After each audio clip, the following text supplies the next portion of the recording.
四杯，喝到熱淚盈眶了，還在喝，啤酒都斟到瀉了。從前校友，今晚酒吧碰到了，班中最漂亮那人，今天霎眼像老人。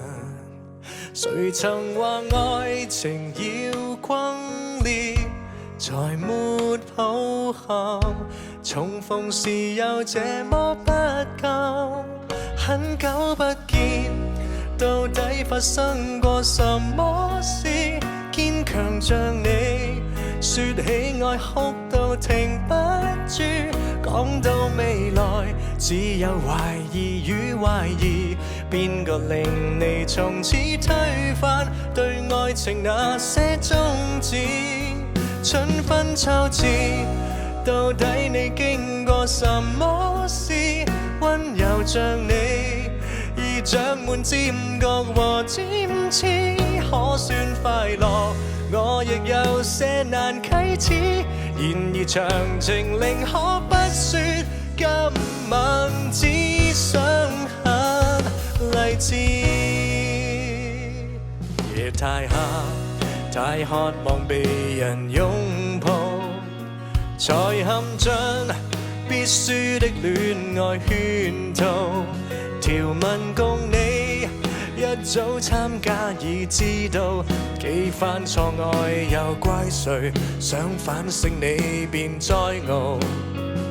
誰人沒有行錯些路？何用卻步？還能流淚已經很好，不必多說。我知你經過什麼事，感情受創，要哭夠101次，先有氣力再度脫胎來開始。來年無人能拖垮你，因你根本不在意。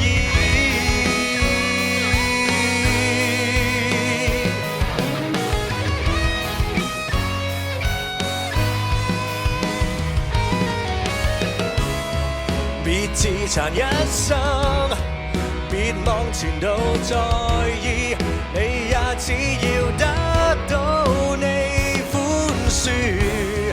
下學期開始，別又重讀10次最暗黑情詩。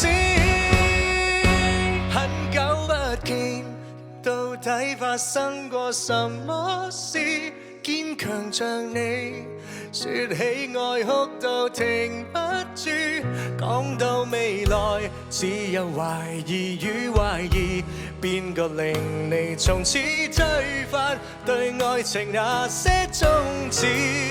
春分秋至，到底你經過什麼事？溫柔像你，已長滿尖角和尖刺，可算快樂？我亦有些難啟齒，然而詳情寧可不